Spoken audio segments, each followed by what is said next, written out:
Usually it comes through here. No, if you have, thank you. Well done, Trish. You got my back. If you have a partner, if you're working with somebody already, sit over on this side of the room. If you're looking for a partner, whether you have a project or not. Can I stay here? This is what this Yeah, you can stay there. If you're looking for a partner, Check, check, check. so if you have a project, but you still need a partner. Check, check, check, check, check. Why?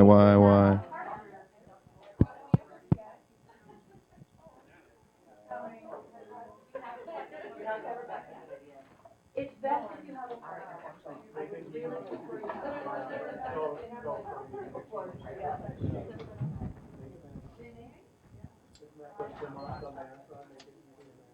Yes, make it easy and manageable. Your project has to be easy and manageable. We'll go with that. So Keith, everybody say hi, Keith.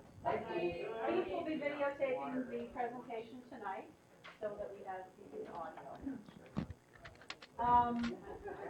Luann, calling you out. Luann is the newest member of the Energy and Environment Commission for the City of Medina. On a scale of 1 to 10, how terrified are you? Oh, about 8. She'll be needing some love as she works on the Energy and Environment Commission.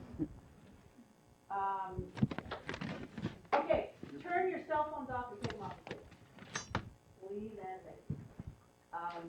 They're very disruptive when they're buzzing on the table, so even if you put them on stun, they're still buzzing. Put them in your pocket so you have a private little moment with them, or in your carrying vessel, but let's put cell phones off the table. What else? Oh, the presentation tonight, this is Maria Damas. Hello.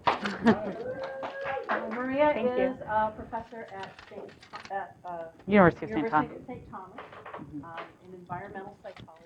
Environmental studies. Environmental studies. I'm going to get the whole thing wrong. That's fine. I should probably just step aside and go, this is Maria, please introduce yourself. But anyway, Maria is teaching about environmental psychology and decision making. Is that correct? Yes. Okay, good. Right now. For now. Here. Right. Not at St. Thomas, but. Hey, environmental decision making and behavior change, and I know that's true because I can read it on the PowerPoint. But as we go through this presentation tonight, I want to be very conscious of time. So you guys have a lot of questions. Have you noticed that how many questions you have? This is a question asking Great. people. So I want to be respectful of time and make sure Maria has time to get through all of the materials she wants to cover. So write your questions down. Why? Oh, you're out of here! One too many. Just one too many. So write your questions down. Use that journal to write your questions down, and let's get to those at the end of the class. If they're relevant and, important, of course. But write them down. If they're relevant and like this. Why? So write them down, okay? So we want to make sure that we've got enough time to get through all of this.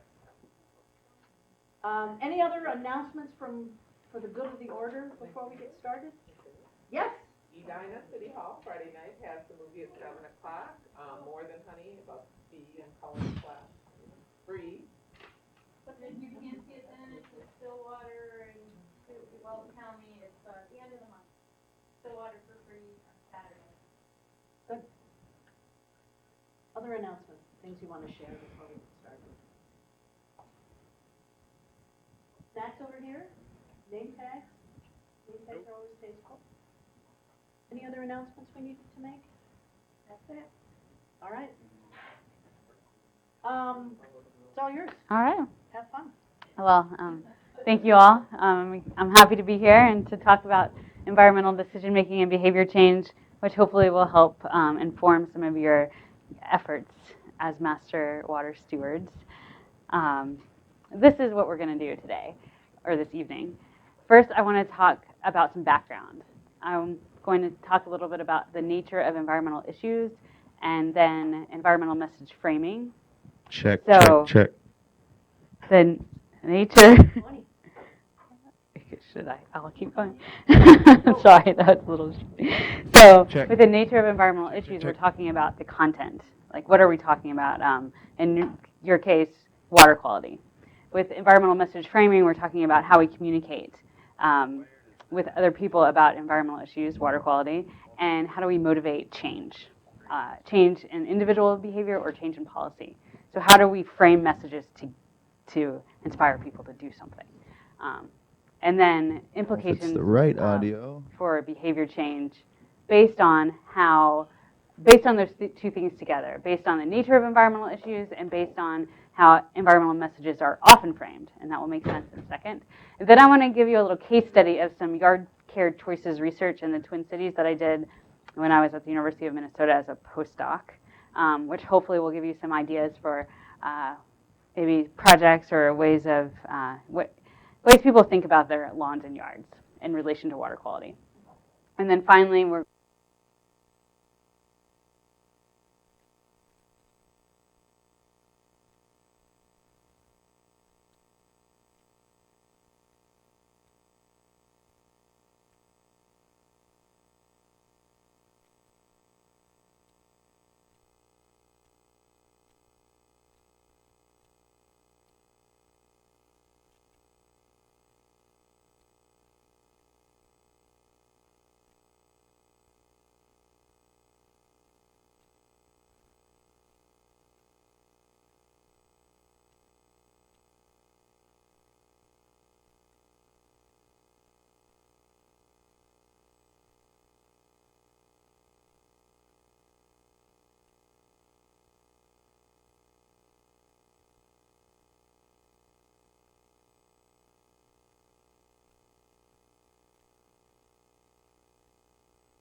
there's often a focus on degradation.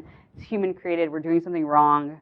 And we'll get more on this when we talk about environmental framing of environmental messages. So here are some examples or some characteristics, I'll say, of environmental issues that are important to consider. And so what I would like you to do for a moment in your journals is to think about what examples of the nature of environmental issues here on the board do you see in what you've learned about stormwater management and water quality so far from your course? So how do you guys see these characteristics of environmental issues reflected in what you guys will be working on in terms of water quality and stormwater, management on people's and neighborhoods, things like that? Yeah, like what do you see about water quality and the issues that you'll be addressing that, do you see these characteristics of environmental issues in what you've been learning about? Do you see that they are interconnected, and if so, in what way? Do you see aggregate effects? If so, in what way? So just try to bring these, connect these with what you guys are doing. Does that make sense? Any other questions? Okay, so take a couple minutes, a minute or two, and write down some ideas. Not yet, but in a second. Some individual reflection first, and then.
So, what are some of your thoughts about this? What you do? You see how you see these characteristics and what you've been learning about. Yes. The storm system is invisible, so even though the land that I'm focusing on is 2 blocks off the river, 3, 4, something like that, it's just like not even close to a water in most people's minds. It has nothing to do with the water. Right.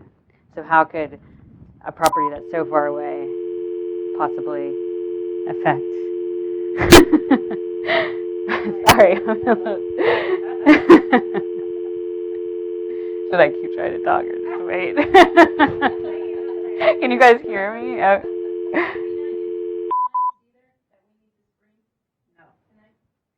When we go through questions, I'll try to run around with the microphone, but I'll just make sure everything's working first. Okay. So exactly.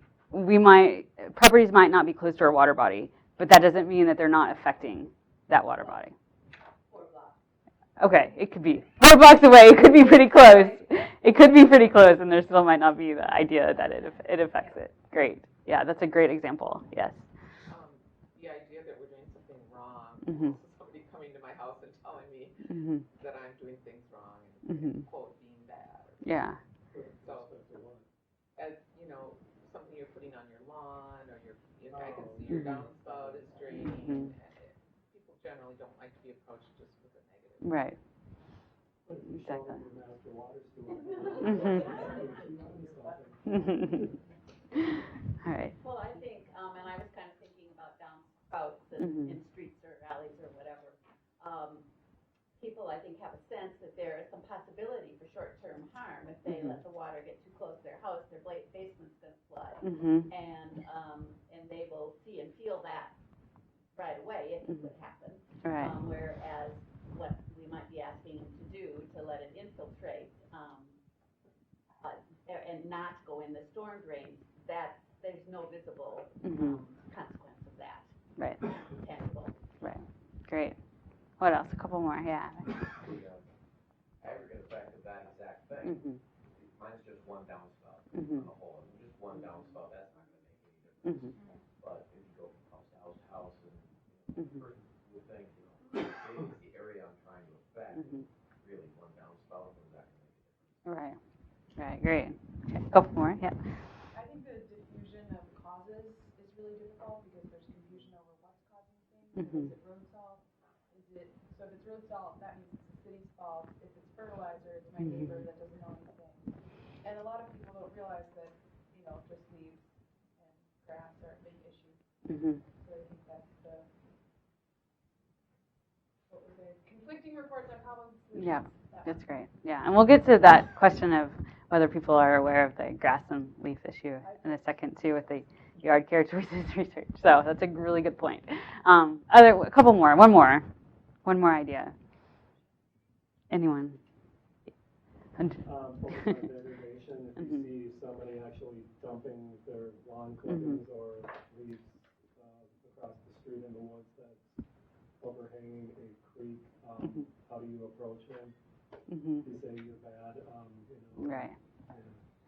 All right, and that's a great segue into the next. So keep this in mind. Keep the nature of environmental issues in mind as it relates to what you all are working on in terms of water quality and stormwater management and neighborhoods. And the next part of that is how we frame environmental messages. How do we communicate? A couple of you have brought this up. How do we communicate about environmental issues to people? So when we talk about message framing, it encompasses several different things, including what the message emphasizes, the kind of the values and meanings that it brings out, also the definitions of the problems and the types of solutions the message is talking about, as well as sort of language and images used to convey the message. And all of that together is the message is trying to help the audience, the viewer of the message, interpret the situation in some way. So there can be different types of framing of environmental messages, and they can have they may evoke different reactions in people. So that's the next thing we're going to talk about. What reactions do different framings of environmental messages evoke in people, and how can we have the messages framed in a way that evokes a positive reaction instead of the idea that, oh, I'm just doing something bad, like what am I going to do? Okay. So I have a couple examples of some, and this is the article. Did you guys get a chance to look at the article? So this is based on the article that you all read for today. I have a couple messages here for you to look at. These are mostly images with a little bit of text. So I'm just going to go through these slowly, give you a chance to look at them and just think about how the message is being framed.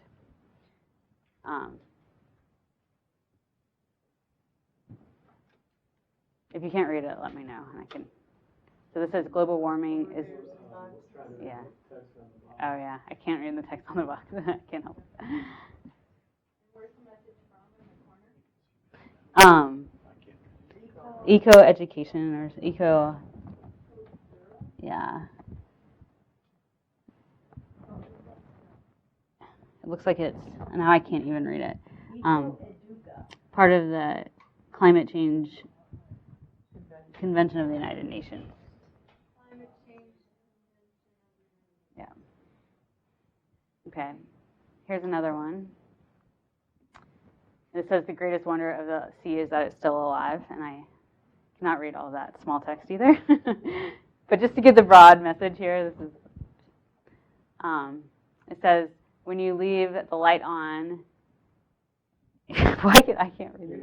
You're not the only one who pays, right? You can see the images of the ice melting and polar bears and penguins on small floating pieces of ice.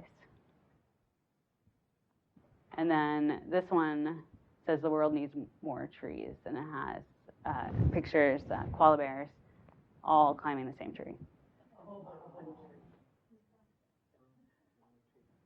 Yeah. So how do these messages, what kind of reactions are you getting when you see these messages? Or what are you feeling? Depressed? Emotion? Yeah, it's trying to give people guilt. Guilt? Humor. There's a little bit of humor, yeah. Humor with guilt. Yeah, humor with guilt. Global scale, so kind of, yeah. Mm-hmm. Kind of hopeless too. Hopeless, yeah. They're not necessarily telling you what you can do about it. They're just telling you what the problem is. Yeah, so it's kind of, well, this is it, so that's it. Well, the one to turn the light off, that was kind Oh, yeah. They do tell you that you can do that. And you know what? Koalas are really far away now. Okay. That's far from what you experience. Right. So the article talked about the way that environmental messages are often framed. And these messages are an example of how environmental messages are often framed. So I'm going to go through some of the arguments of the article combined with some other related information. So the article argues that environmental messages are often framed in terms of altruism or this idea of self-transcendence. And altruism is feeling or acting on behalf of the welfare of others in cases where self-interest could not be involved. And the article talks more about framing environmental messages in terms of self-transcendence. The article argues that this is how they're often framed, in terms of goals that, quote, transcend the individual and instead promote the interests of other persons and the natural world. So there are a couple assumptions that go along with this, and these are arguments from the article as well as related articles. Some assumptions that go along with this framing of environmental messages in terms of altruism or self-transcendence is that self-interest or self-enhancing values cannot promote pro-environmental behavior. Like anything that's good for me won't be good for the environment. That could be an underlying assumption, or that could be a takeaway message that somebody might get from messages that are framed in terms of altruism or self-transcendence. Another assumption might be that altruism, and this is related, altruism and self-interest cannot both be present at the same time. If we can't do good for someone else and have a benefit for ourselves at the same time, because a lot of environmental messages are framed only in terms of how we need to change to benefit something else or someone else or another creature, which isn't necessarily bad, the article is arguing, but these framing environmental messages in terms of these only can cause a couple of different kinds of reactions, especially if the person doesn't already care about the issue. If you already care about the issue, it might be very effective, but if you don't, it might cause a couple of other reactions. Some more implications of this. This is from a different article, and this person argues, Kaplan, who is an environmental psychologist, argues that the requirement of receiving no benefit from one's action and the inclination to enshrine sacrifice as a paradigmatic environmental virtue communicate a powerful, if unintended message, namely that environmental responsible behavior inherently leads to a reduction in quality of life. So, think about that for a moment. That's not what we want to say. Also, it associates pro-environmental behavior with sacrifice, and this is a related argument, and a decrease in quality of life. So environmental action is often framed in terms of giving up X in order to solve environmental problem Y. So you're giving up something in order to solve a problem. That might be necessary in some cases, but it might not be necessary in all cases. So how can we think about that as we frame environmental messages? And all of this together activates defense mechanisms. Maybe some of you felt these when you looked at those messages. Denial, the problem really isn't that bad, or it doesn't really exist, it's not really happening. This idea of rational distancing, where I'm not a part of it. Apathy, I don't care. I see these things going on, there's nothing I can do about it, so I'm just not gonna care, because that's the way that I can respond. And delegation, it's somebody else's responsibility. And I think you mentioned the idea of road salt and different issues, like whose responsibility is it really? Oh, it's not mine. I can't control what the city does. I can't control what my neighbor does.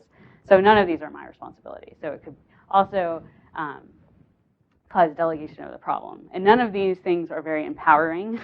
None of these things are really helping the individual be a force of change.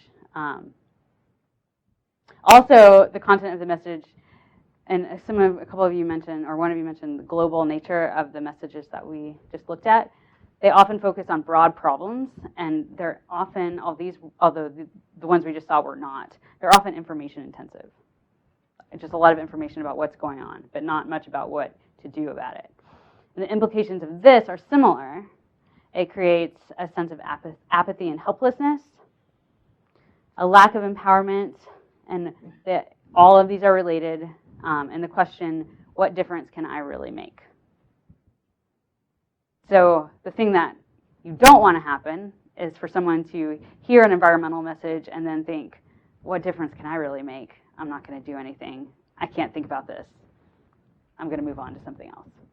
So the article is arguing that if we primarily frame environmental messages in terms of self-transcendent or these altruistic values in a society like ours where self-enhancing values are kind of part of our culture, these messages will be largely ineffective. And the researchers are arguing that what we should try to do is also, not only, but also frame environmental messages in terms of how they're good for the individual, for our families, for our communities, and then you can extend it outward to the kind of the altruistic values as well. So the questions that this raises are, how can we frame messages to promote these things? The realization of increased quality of life. That if we, that what we do doesn't just benefit someone or something else potentially far away from us, but it actually increases our own quality of life as well in our own homes, in our neighborhoods. Ecological systems support what we value. How can we also frame messages to promote empowerment, that our actions can make a difference and we can create positive change nearby? So how can we shift the focus from sacrifice, from this isn't really affecting me, but I should do this for the good of someone else, to this is something that is directly part of my life, this can enhance my life, my actions can make a difference. At the same time, this also makes the world, I'll say, a better, altruistic argument, a better place for everyone and everything. And then you extend outwards from there. Do you guys have any questions or thoughts about this? No questions? Yes. I think one thing that can be empowering is kind of tapping into an us against them philosophy. People like to badmouth big industry and things like that, and just realizing sometimes what they're trying to sell us in convenience and whatnot is not really an advantage. It has a lot of harmful effects, but yet we bought into the marketing. Your house can be spotless and clean if you buy this, but where grandma was really right in just using vinegar and water, things like that. So I think maybe again, framing things in simplicity. Simplicity is good. It saves you money, it's better for the environment and those types of things. So you're right, there's personal gain, but then there's greater good. Right. Have any of you heard of the organization called A Center for a New American Dream? So that would kind of go, who has heard of it? Can you say a little bit about it? Okay. Well, so what this is it's a kind of that idea of looking at quality instead of quantity. Less is more, or the quality of our lives is more important than the quantity of things that we're getting. So it's kind of a critique of consumerism and things like that. But it's all framed in terms of the American dream, this cultural value. But it's kind of reframing it a little bit to both try to promote, I'll just say, environmentally friendly behavior at the same time as enhancing yourself and your community. So that's a good example, I think, of, and your comment made me think of that, a good example of how we can do both at the same time, that organization. You might check it out. It's pretty interesting. A Center for a New American Dream. Is that a website? Yeah, it's a website and an organization. They have a lot of resources on their page, too, for different things. We struggle with this all the time, trying to figure out how to get people involved in programs like this. I mean, how do we talk about this program in a positive way without causing that backlash? It's really tricky. It's hard, because there is something going on that's not great, which is why we need to do something. But how do we engage with it in a way that's empowering and promotes, this feeling of I can do something and it's going to enhance my life and my community. So that is your challenge as you go out to the neighborhood and our neighborhood leaders and working on your projects that promote water quality and things like that. It's not Yeah. You know, that's sometimes just the Mhm. early adopter technology. So, Mhm. yeah. Yeah. There you go. So did you guys bring in a media article that you found about an environmental issue? If you did, if you did, take a few minutes to look over that and think about how you might reframe its message in terms of what we just talked about.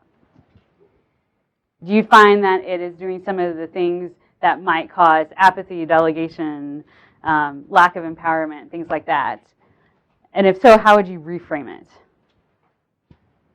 If you didn't bring in a media article, then just think about some messages you've heard, environmental messages that you might reframe. So take a minute or two to, maybe 3, to think about that, and write it in your journals so you have it.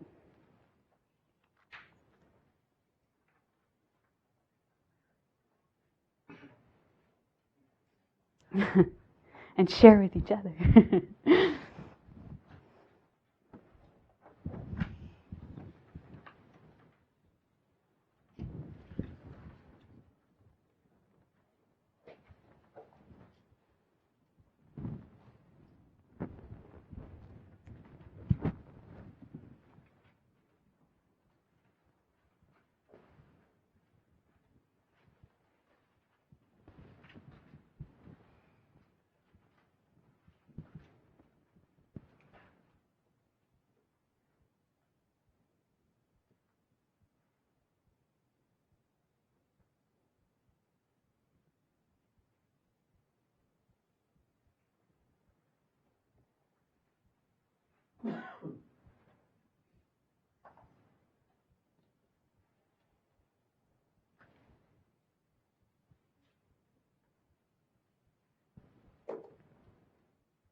Oh, yeah.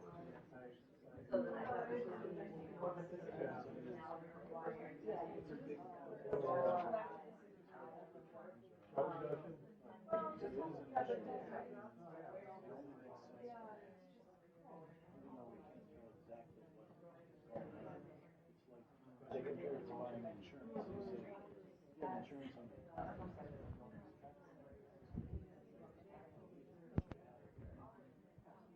this is try to eliminate harm, so 7% of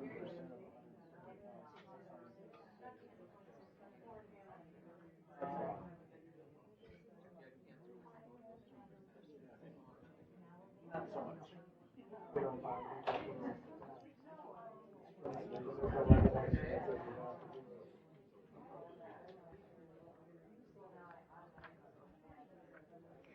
All right, so what are some of the things that you all thought about, that you're all talking about? Let's share with everyone. Who would like to share a reframing of a environmental message? Hello. We will.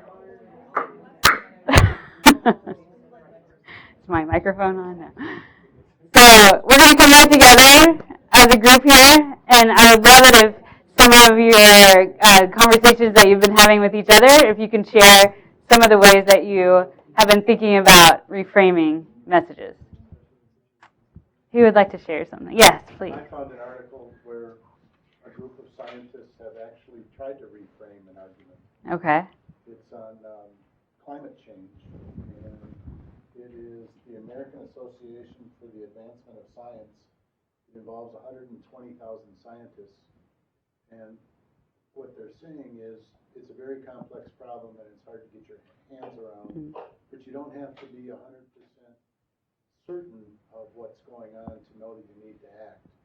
And the example they're using is that if you drive a car, you probably have insurance. You don't expect to get in an accident, but you're acting in case that does happen. Okay. And so they're trying to do it in a way that's simpler and more understandable. Great. And the analogy of acting of insurance, it's like an individual. You get insurance on your own for yourself, and so that extends that to the individual idea too. How do they deal with climate change deniers? Well, they say that 97% of all scientists, all ecological scientists, agree that we're affecting the climate. And they're saying there really isn't any room to say that there isn't climate change. Oh, there are. Right. But even if you say that, something bad's happening, so we need to take out insurance. Okay. So that's a great. That's sort of the way they're going. Yeah, that's a good example of reframing the argument. And we could talk about. we'll move on from the climate change denier discussion because that could go on for a long time. So just to focus on the topic for today. Not that it's not important. So what are some other ways that you saw you might reframe your article that you found, or yeah, go ahead. I found about the drought in California in, I believe it is, anyway, there's some area there, I believe it's Los Angeles, where there's a movement to eliminate lawns to reduce water usage. But a lot of people are really, they don't want to give up their lawns. And even some official, she works for the water management district. She's loath to give up her lawn, but she is willing to reframe it that it's less work to use grass in a situation like this. It can ultimately look very beautiful, and it's very resilient to water stress. Great. So reframing it in a way that's less work, it's going to benefit you. It's less work. It can be beautiful. You can have all this. You can have what you had with the lawn and more, sort of. Great. That's a great example. What else? One more. How about one more? Yeah. Yeah. Go ahead. Mine is a study, so I'm not reframing, but it's a study that was used to the proceedings of National Science Foundation. And it's only kind of the abstract. I'm doing pieces of it. It hasn't really gone into it. But basically, they studied lawns across. The headlines are "Lawns Across America: Is the U.S. Becoming One Shade of Green?" So you guys might have seen it, but the premise was that it's really the beautiful green lawn is the main lawn that everybody has, and it's kind of an industrial lawn. And through the study, they found that that's not true, and that it will take local. It will likely be lawns are not. I'm going to quote. Lawns are not only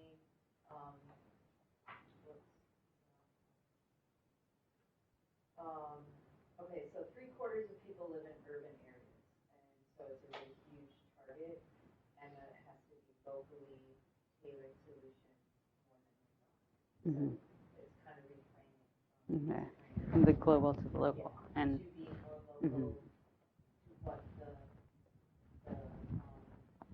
local plan Okay, great. Yeah, sure. Well, I have a comment. Mhm. They're both turf grasses. Mhm.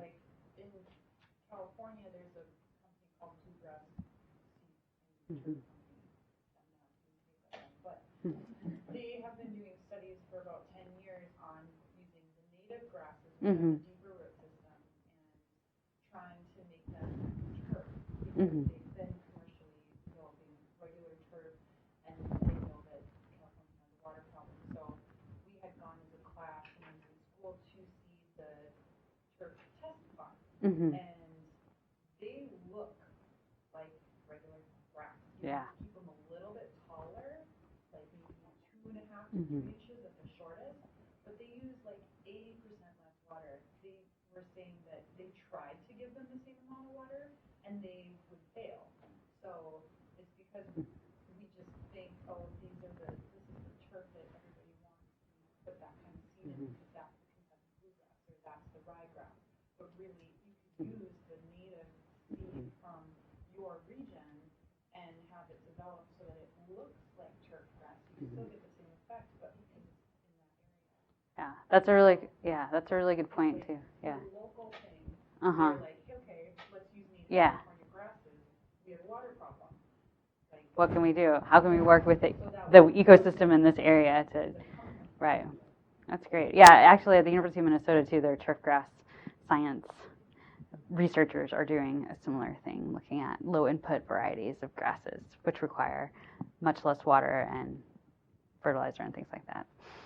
And low mow and no mow varieties as well. So. And it's a beekeeper team, they had a guy there who's working on grass with weeds in it for insects. Oh, that's interesting. Yeah. Like short growing weeds, and they come up periodically, and you might have different. He says the real problem is trying to get any turf people to actually do it. Yeah. Because It's different. Yeah. Well, so it actually has some level of weeds that will continue to propagate, but what we consider weeds, but not.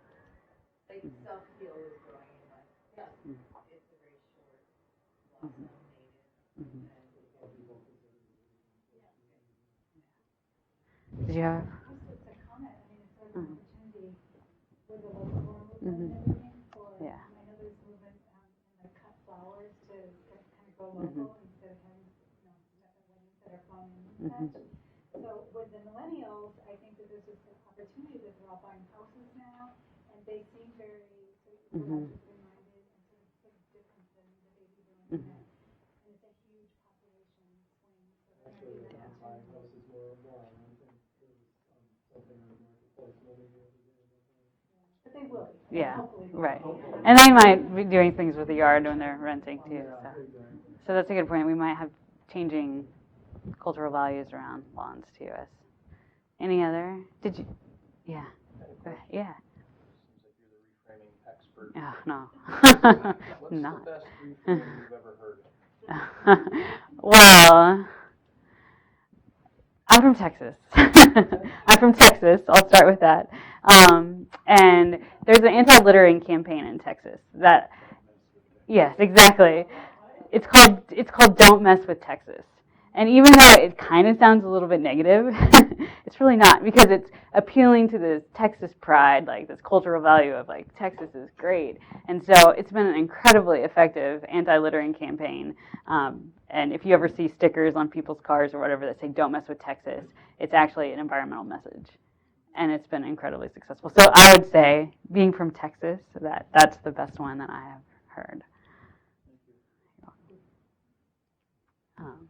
And they have a whole website too if you want to look at the campaign. Don't just search for "Don't Mess with Texas." You can see all the videos of singer-songwriters singing about "Don't mess with Texas" and stuff like that. Yeah. Yeah, it could be. Yeah, I mean, this could be marketing too. Yeah. Yeah. Exactly. Yeah. Did you have? Yeah. Yeah. Yeah. Yeah. Yeah. Yeah. So there's some that kind of stick with you too. Like they might. Any other? Did you have something earlier? Okay. Yeah. No, well, I was thinking about the aquatic Mhm. places Yeah. where they set up the boat Mhm. inspections and how challenging that was. And so that's what I had looked up. Mhm. Just some other aquatic invasive species, and one I thought was now required to take the classes. Mhm. Ridiculous. Mhm. Or how funny it you immediately bring in a way like what a burden. You're required to do this. Yeah. Mhm. Right. That's a great reframing. That's a good example too. Like, or instead of a requirement, like an opportunity to do something. Yeah. I've been trying in Edina and our Edina Go Green group to appeal to, Edina thinks they're just so top, leaders of that. And that, you don't want to be left behind. You want to be behind the pack. You want to be a leader. You want to be number one. You want to be the best. Mhm. So if that's the image the city has of itself, then we have to each take steps to be the best. Right. Exactly. So, I mean, that's kind of related to the "don't mess with Texas" idea too. You can frame messages that are congruent with, and this is the article, congruent with American values, but congruent with whatever kind of value system that you're working within. Not always, but usually, like whatever the community feels very proud of or strongly about. You can integrate environmental messages into that often. Again, not always, but often. So keep all of those things in mind for the last part of the class.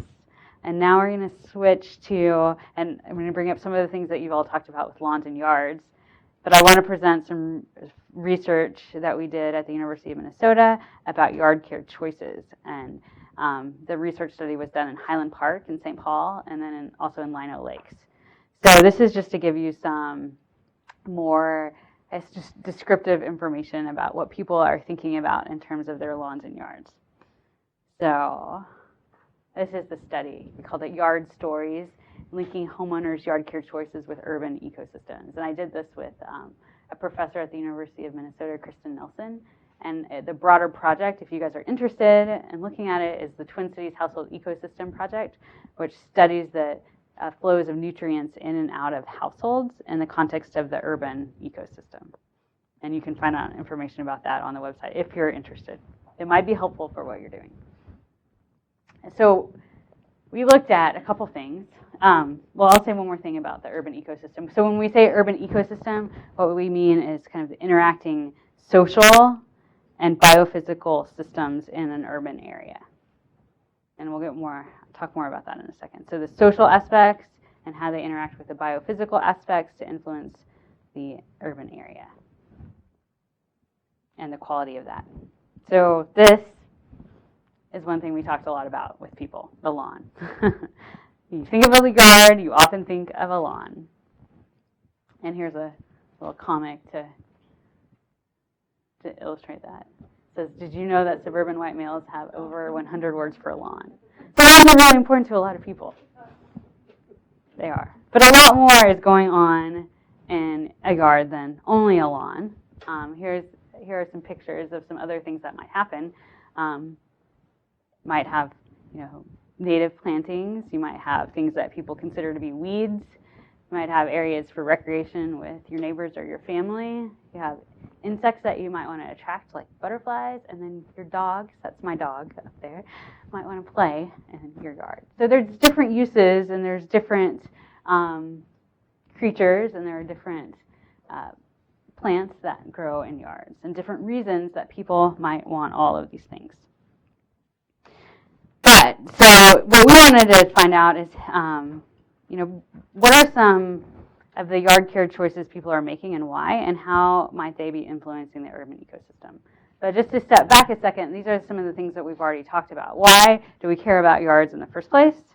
Because we have these individual, and you guys have mentioned this, individual parcels of land, each yard, which have aggregate effects. So this, these individual parcels together will affect water quality of the Mississippi River in the Twin Cities and the Minnehaha Creek and other bodies of water. Yeah, we looked at Highland Park and St. Paul and Lino Lakes and Lino Lakes, just the city. And we had focus groups and surveys within those. So we didn't, of course, talk to the entire population, but samples within those. So then we have these people engage in different yard care practices. And these different practices, people have different reasons for doing them, and they might have different effects. There also might be, as you mentioned, distance between the practice and the consequence of that practice on water quality or other aspects of the community. And the way these are connected, so you can think of these as kind of a social and combined ecological part of the urban area. So we have social reasons and individual preferences that influence what kind of yard practices we might engage in. And then connected with that is the physical infrastructure of the city. So together those are going to they're going to form a system. So urban watersheds, as you guys know, are comprised of storm sewers or storm drains that transfer stormwater from impervious surfaces to lakes and rivers. And these go into the lakes and rivers untreated. So what happens in your yard is then connected to the water body that may or may not be immediately beside you. And I know some watershed districts, I don't know if this one, who coined this term or where this came from, argue that everybody has lakefront property because of the way the city infrastructure connects us all in the watershed. This is just a fun poster I saw from a kid's website, Kids Go Green. Anyways, this is a representation of the difference between where the stormwater goes and where sewage goes. So sewage from your house is treated. The stormwater is, there's the storm drain, goes directly into the lake, river, or stream, usually in most cases, and here definitely untreated. So whatever's going into the storm drain can make it into the body of water. And here is an example of that happening in St. Paul. So I took this picture. We have somebody's watering it's a dry day, somebody's watering their lawn, the water is going into the storm drain. The lawn clippings are sitting at the storm drain. There's some trash. There might be some fertilizer, which we can't see. There might be some other things that are going to find their way through the city infrastructure, through the storm sewer system to the body of water and then influence the water quality of that water. What we see here happening in the watering and the lawn clippings are examples of what people are doing with their lawns, and they're doing that for certain reasons, for individual preferences, maybe because of social norms or social pressure. So these are the pieces of the system, of this urban ecosystem concept. So let's see. Here's a picture of somebody fertilizing, or weed and feed actually. So we often think of fertilizer as one of the, especially if it gets on sidewalks or on the street, it can go into the water system through these storm drains, and it can then introduce excess nutrients to the water system. And you guys probably have all heard this already, but that can increase algae growth and other plant life that can harm the aquatic system. But it's not just fertilizer. What about this? This is somebody who isn't really taking care of their lawn, so they're not engaging in mowing or fertilizing. Would this have any effects on the system, and what might they be? Yeah, soil erosion, the volume of water. Imagine a large rainstorm comes through. Some of these soil particles are going to be washed into the storm drains. Phosphorus, which is a nutrient that encourages algae growth or enables algae growth, binds with soil easily, and so that will make its way into the storm drain. So it's not just the high maintenance lawn. It can also be other types of yard care practices. And then also, again, the mowing and things like that, the yard clippings that introduce excess nutrients to the water body through the storm drain system. And this is a picture of something, that might result from those excess nutrients. So what people have tried to do is try to bridge the distance between the action and the consequence through some of these kinds of messages. We might want to reframe this, I don't know, but this says, please don't pollute drains to the Mississippi River. So they're trying to show that whatever happens right here is going to get to the river. Here's another one you may have seen before. This is a humor one. If you hear, this message is very much trying to connect the action to the consequence. So if you're going to use excess fertilizer that lands especially on the sidewalks and in the street where it can easily get washed into the storm drain and then into the body of water, you might as well just be putting fertilizer right on the lake or the river. So that's some background. But now I want to talk specifically about what we found out about how people think about what people do with their yards, and what they think about their yard care choices, and also how they think about their yards as part of an ecosystem. So our study sites, again, are Highland Park in St. Paul and Lino Lakes in in the Twin Cities in the North Metro. And we did both surveys, and we had group discussions about yards and lawns. And people love to talk about their yards and lawns. It was pretty fun. We did a survey first, and anybody who filled out the survey could say they were interested in information exchanges about lawns and yards. And then we contacted those people a few months later to see if they would participate in 2 discussions over the summer, and then a subset of those people agreed. No, we constructed a representative sample for the survey. So we sent out 2,000 surveys to each area. So 2,000 to Highland Park and 2,000 to Lino Lakes. And we got like a 25% response rate, which is not great, but okay, especially considering how long the survey was. And then we had about 70 people who participated in the discussions. And they were definitely the people who were most interested, so we have that bias in our focus group. So from the survey, here's some context for you from these two places, which are probably, I can't say definitely, but they're somewhat similar at least to some of the areas you might be working in. You might get different answers, but 99% of the respondents had lawns. 91% did something to manage their lawns, whether it was fertilizing or watering or just mowing, something like that. 78% normally fertilized their lawns. So there's lawn management going on. We also asked respondents about things they know about the lawn management that you might want to know if you're going to manage your lawn in certain ways. 49% of people did not know their grass type, which is problematic if different species of grass, as you mentioned, might need different kinds of nutrients or different levels of watering, different things like that. 73% didn't know the nutrient ratio in their lawn fertilizer, which also could potentially be problematic.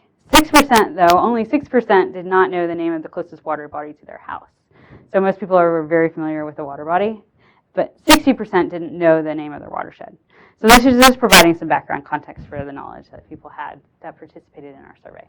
And it also might inform some of your projects as you talk with people about water bodies or watersheds, or you think of what things to focus on, what people might know or not know. We also asked, here's some just, again, descriptive information from our survey. We asked what features of your yard are most important to you. And we asked this on the survey as an open-ended question. So we just said, what features of your yard are most important to you? There's a big blank, and people could write in whatever they wanted. And then we coded all those responses, and this is what we came up with. 49% of people said lawns, and they could have said more than one thing. They could say as many things as they wanted, but 49% of people said lawns, 27% said trees, 25% said flowers, 11% said shrubs or bushes, 8% said vegetable gardens, 7% said patios or decks, and 2% said a pond. And most of those people were in Lino Lakes. I don't think any Highland Park people said a pond because they don't have any ponds there. But this gives you a sense of kind of the although a lot of people lawn was most important, but it was still just 49%. There's a lot of diversity in what people find important about their yards. Did you do any rank order for which ones are important to them, or they could just check all? They just wrote in, yeah. So we didn't do a rank order for this one. So whatever they wrote in is what we coded for. But when you're, you're talking about your neighbors, thinking about projects, keep in mind that there's a lot of stuff that people find important, even though lawns might be dominant in some way. People still have a lot of other features that are important to them. Then we also asked people to describe their ideal lawn. And again, this was an open-ended question, and they could write in whatever they wanted, and then we coded the answers. And these are the responses that we got. There were others too, but these are the major ones. So green was the most written response, about 45% of the people. Weed-free. But then a lot of people were really interested in low input and low maintenance types of lawn. And this gets to, and I don't know your name, but your point about the grass in California, the Tara, the low input, low maintenance kind of grass. So a lot of people are interested in that, and it's growing, so keep that in mind. Some people wanted lawns to be thick, full, or lush, or simply healthy. Then we also asked, what criteria guide your household's vegetation choices? So this was not an open-ended question. We provided little boxes for people to check, but I'll just give you a chance to look at this. The answer that was the most checked was easy to maintain. So that's something that you might want to think about too. And then creates a beautiful yard. So check that out. Why do people do what they do? Okay, and then now, so these are again just these.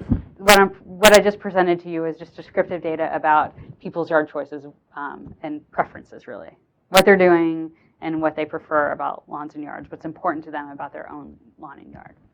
I want to talk to you for a second about a different study, and then we'll get back to our study. Yeah.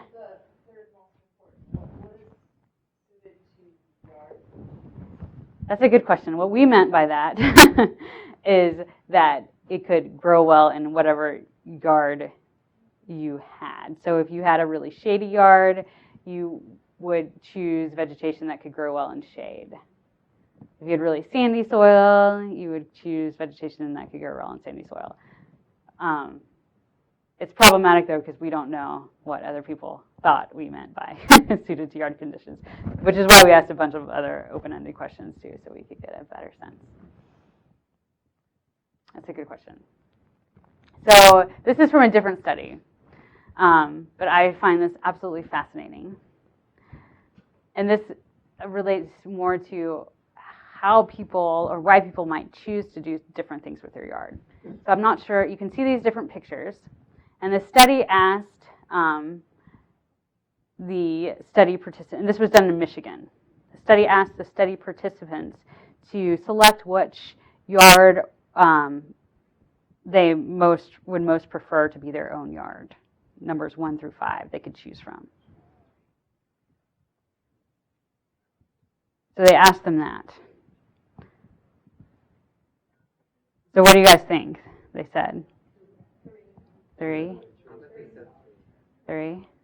Okay. 2. I see a couple. So the study, actually, what they found was that it depends. And the reason it depends is because I didn't tell you all of what they said to the people. They also said, your neighborhood looks like one of these. So they would say, your neighborhood looks like most of the yards in your neighborhood look like number 1. Which yard would you want? Your neighborhood looks like number 3. Which yard would you want? And what they found is that people largely chose the design that was prevalent in their neighborhood. And here's a chart that shows you. And conventional was the big lawn, mixed was the kind of mixed vegetation and lawn, and innovative was the native planting.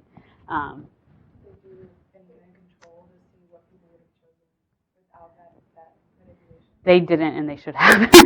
But still, it's pretty fascinating to see that the survey respondents, or the respondents to the study, were really grouped around which one they thought the neighbors' yards were. So if they thought the neighbors' yards were conventional, most people chose the conventional front yard design. If they thought the neighborhood was mixed, it had different kinds of yards in it, then they had a mix between the conventional yard design and the native front yard design. And then if they thought it was this innovative yard, most people chose the 75% native garden front yard design, which is really interesting. So when you're out there talking with neighbors, social norms are a big part of this. So think about that. Yeah. Familiar with Michael Pollan's Second Nature, the chapter where he talks about how the yard aesthetic was developed by Frederick Holmes. Oh yeah, yeah. The Central Park design, the parkland, yeah. Kind of like a continuous park. Mm-hmm. That's Yeah. why people like their Yeah, yeah. There's a lot. It's some interesting books on the history of the lawn and parts of books about the history of lawn that you guys might enjoy too. So social norms are a big deal, and we just asked for reported norms from our people, our survey respondents. We asked, do you think the neighbors on your street have an expectation or value for a neighborhood with well-maintained lawns? And what do you think people said? Yes, so 83% of people said yes. So this is a big deal too. And then in our discussions, we got more deeply into the question of what does well-maintained mean? And there was a large diversity of ideas about what well-maintained means. So that's also important to note. I wonder if they really meant maintain lawns or maintain properties. Yeah. Maintain properties. Yeah. So, and overemphasize Right. the grass aspect. Right. Rather than say lawn. That's true. That's a good point. In our discussions, we specifically talked about yards, like what does a well-maintained yard mean to you? And we had a lot of a difference in response. But people also said that they felt pressure from their neighbors to have a well-maintained yard. It's a good question. Social norms. Door-to-door in Minnetonka last year. There are no unkept lawns with really nice houses. Right. Mm-hmm. Yeah. Yeah. I mean, there's been. Every time you see a kind of really crazy lawn, the house looks like it should probably be. It's hard to get your message out when you're the crazy neighbor. Yeah. Yeah. And there's been some research that have looked at kind of this question, like what does a well-maintained, like a nicely manicured lawn, what other values about that person do people associate with that person based on their lawn? And it's things like hardworking and a good citizen, upstanding member of the community. So they found those kinds of things. Yeah. so that often research has shown that lawns can be, people see it as a reflection of themselves. Now some information about some water quality concerns, and this is again just descriptive data for you guys to just hear about, I guess. These are some of the water quality concerns that people in Lino Lakes and Highland Park had. And excess nutrients are a big concern that people have. And then values of nearby water bodies, what do they use them for? And aesthetics for Highland Park was the top one there. And again, they could check as many as they wanted. So this is just more descriptive information for you.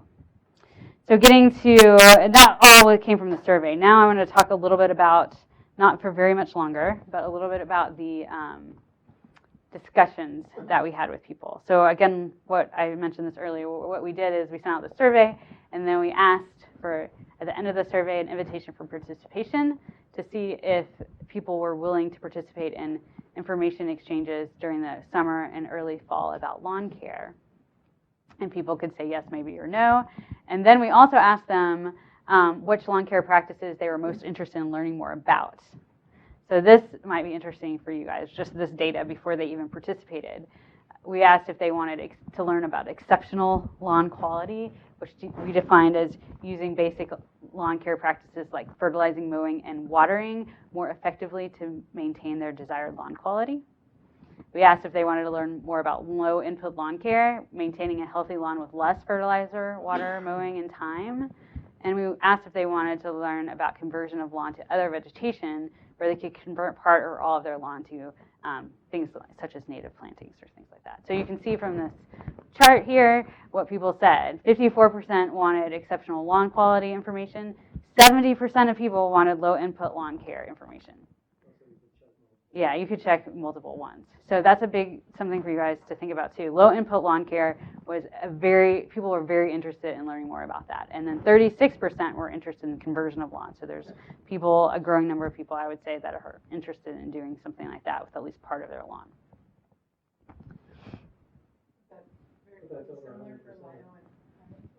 It was similar for both of them.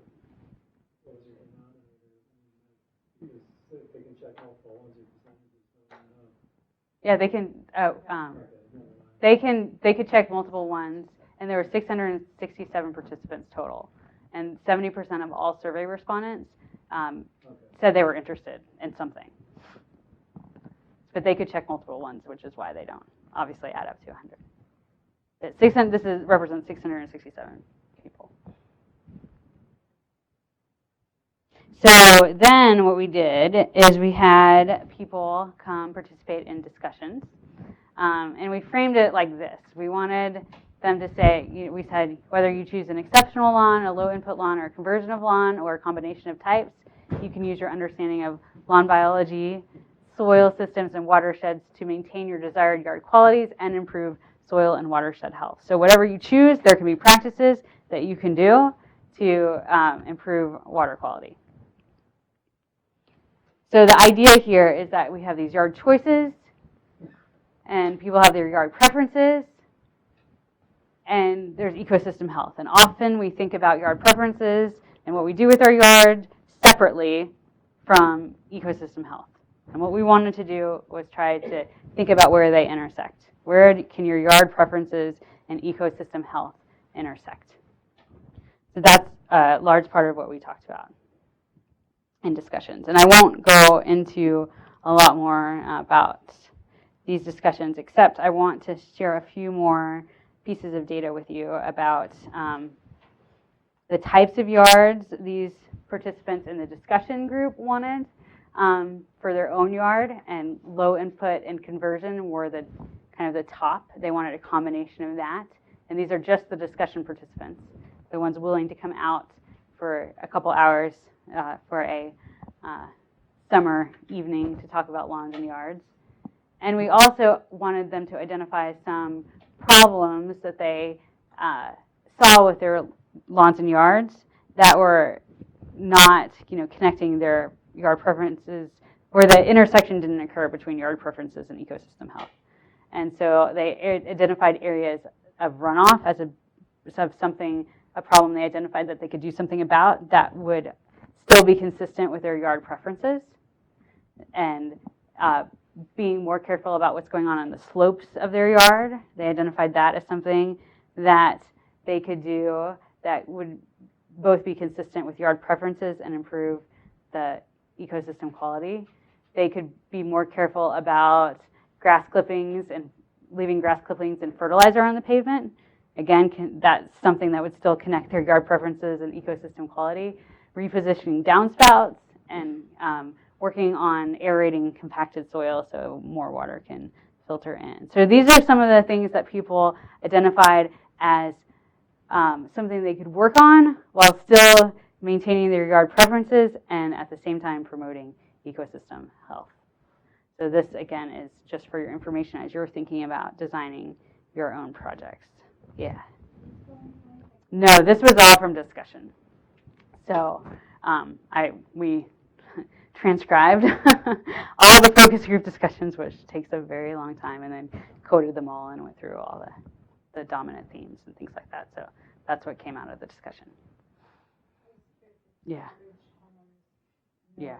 Yeah, and the average, so this was a learning process too. So we were providing information, and then we were asking them to make plans and decisions about their yard. So that's what I mean when I say these are the things that once they learned about some of the way the system was connected, their yards were connected to water bodies, and thinking about their yard preferences, these are some of the things that they saw they could do to connect both at the same time. So the purpose was then to influence behavior? Yeah, but we don't know if it actually did. we were looking at, Follow-up study. we didn't do a follow-up study. We didn't have any more money, unfortunately. But yeah, so no follow-up study, unfortunately. Then a little bit about social norms that people talked about. They often discussed their yards in these focus group discussions. They describe them and they describe their yard care practices in relation to what their neighbors do. So they would say something like, you know, I don't ever water my lawn, but my neighbor waters their lawn all the time. So it was like what I do and then what my neighbor does. Those things were linked in their conversations, which is, again, something you guys can consider. And then some of the social norms expressed were a norm to maintain yards and a norm to control weeds, but what it meant to maintain yards and what a weed was to different people were really different. And I'll say a little bit about the weed idea. So apparently there's a hierarchy of weeds. Most people consider dandelions to be a weed.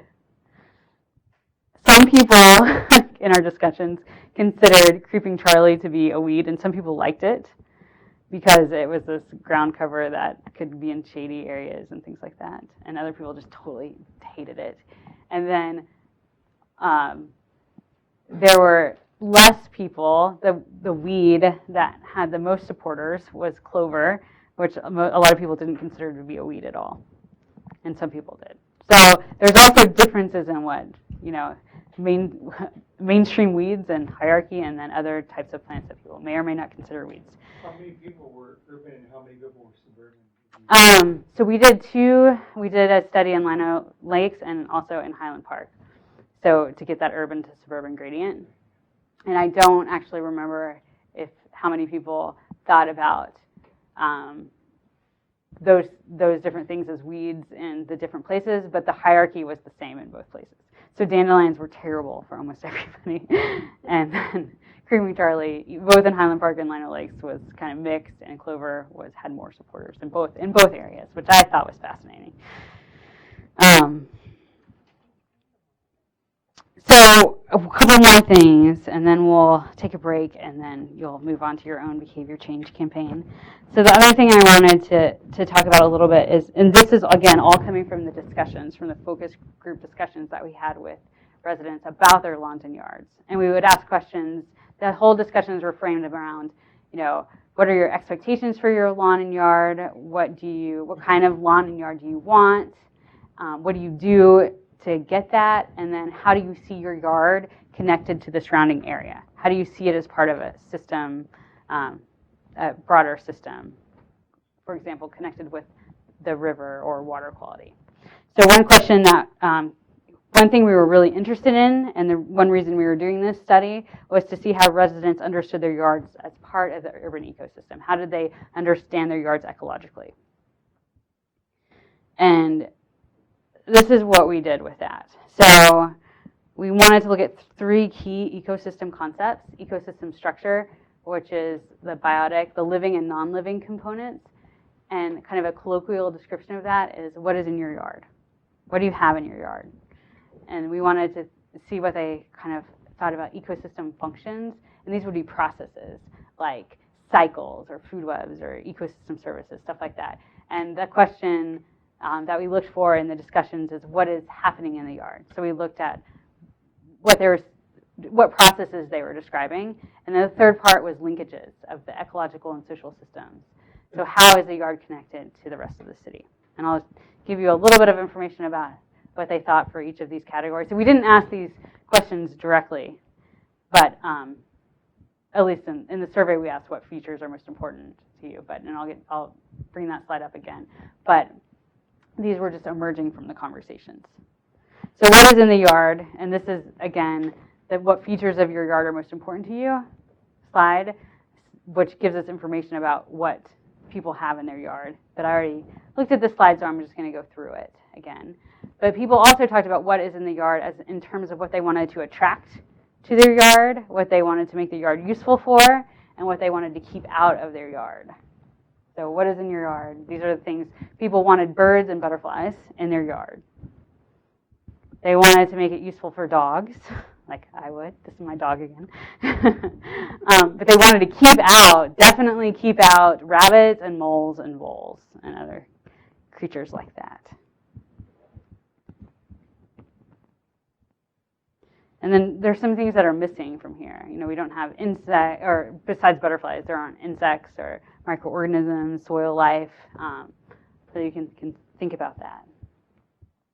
Then in terms of what people see happening in the yard, the major processes that they see are competition. Competition was a big theme. Weeds overtaking lawns and pests destroying vegetation, which probably sound familiar to you. And then seasonal change was also something that people saw happening in their yards. So we're doing this to see what kinds of processes and cycles people might see in their yard, and kind of attaching future messages to those processes. And then how is the yard connected to the city? The most prominent connection across your yard was weeds, blowing or creeping across yards. So people would talk about seeing the dandelions seeds blowing in the wind from their neighbor's yard, and they would be very upset about it. They would see creeping Charlie coming down through neighbors' yards. One person said something like, I forgot to bring the direct quote, but she said something like, I saw the creeping Charlie like 4 houses down, and it got to the house, 2 houses away from me. It kept creeping down, and then there was some construction at the house right next to me, and it stopped it. But I know it's still coming my way. I know it's going to get here. So they saw those connections. So there's definitely a sense of this ecological connection, at least in terms of weeds blowing across property lines. And then human inputs across watersheds was also very much a theme, like fertilizer and things like that going into watersheds. What people didn't see a connection in at all, and I don't know your name, but you noted this earlier about the yard vegetation, is grass and other vegetation were not thought as contributing nutrients to water bodies. People didn't talk about that at all, even when they were very adamant that fertilizer and things like that were a problem. So this is something really important for you guys to think about too, as you're working on your projects. So what were people doing when they were trying to manage interactions and linkages in their yards, as they're trying to do something with their yards? Mostly they were trying to keep their yards in a steady state by managing these dynamic biotic and abiotic interactions. How can our lawn and yard look the same throughout the entire growing season, even though there are different cycles going on throughout that season? Some people, though, not all people thought about it this way. Some people described a very dynamic yard where they would have different native flowers that would bloom at different times of the spring and the summer to show the kind of progression of seasons and things like that. But that's something to think about. Are yards static? Are they dynamic systems? And how could you think of projects in those terms? And then people also sought to limit linkages of their yards with the surrounding area by keeping things in or out of their yards. So they wanted to keep weeds out, and they also wanted to actually keep their human inputs in, except for vegetation like lawn clippings and leaves and stuff. They didn't think about that. So that's also important. There wasn't really a concept of like connection of biodiversity or habitat across yards, which is also something that could be really important for a system. And that wasn't at all talked about or discussed. What do you mean by human input? Like fertilizer. Oh. Yeah. So whatever things we add to the yard. So I wanted to share some of those findings with you just as information for you as you're thinking about what you might want to focus on for your projects, and kind of some more information about what people in this area, how they think about their lawns and yards and what they're doing. Do you guys have any questions about this study or thoughts about some of the findings that we talked about? What? The study, did you publish it? Yes, we have 2 articles about this. One about ecological conceptualizations of the yard, and then another one about nature discourses in the yard. So how do people think about nature, the idea of nature in their yards? And their I actually can't technically do that because of copyright reasons. Yeah. Yeah. Yeah, I can point you to the journal, but I can't actually distribute the PDF, unfortunately, which is frustrating. But I can definitely give you guys the links to the journals. Yeah. One of the examples that other neighborhoods might want to think about is in the corporate neighborhood we have neighborhood walking permaculture tours. Or sometimes we'll just do a kind of a plain garden tour, but sometimes we'll bring somebody like Chris Lyris or Russ Henry, and he's a kind of famous gardener who likes to wear kelp. Kind of an eccentric guy who's into composting, and so he'll walk around various yards, and then all the things people think are weeds, he'll talk about and he'll kind of analyze what the person's soil is like by looking what plants are growing. And so, but if you get a group of people and walking like through several yards with a knowledgeable person, it can really generate a lot of awareness because you're in different yards, and it also gets people to know each other. So that's a really fun way to do this. Yeah, it's a great idea. Any other thoughts about? Did any of these findings surprise you, or did they seem like what you've experienced when you thought about your own yards and talked with other people about their yards and things like that? Yeah. Well, we're working with McAllister students Mm-hmm. to evaluate this, and they did a similar set of interviews and focus groups and surveys in the Standish Erickson neighborhood in South Minneapolis, and they found the same thing, slightly different though.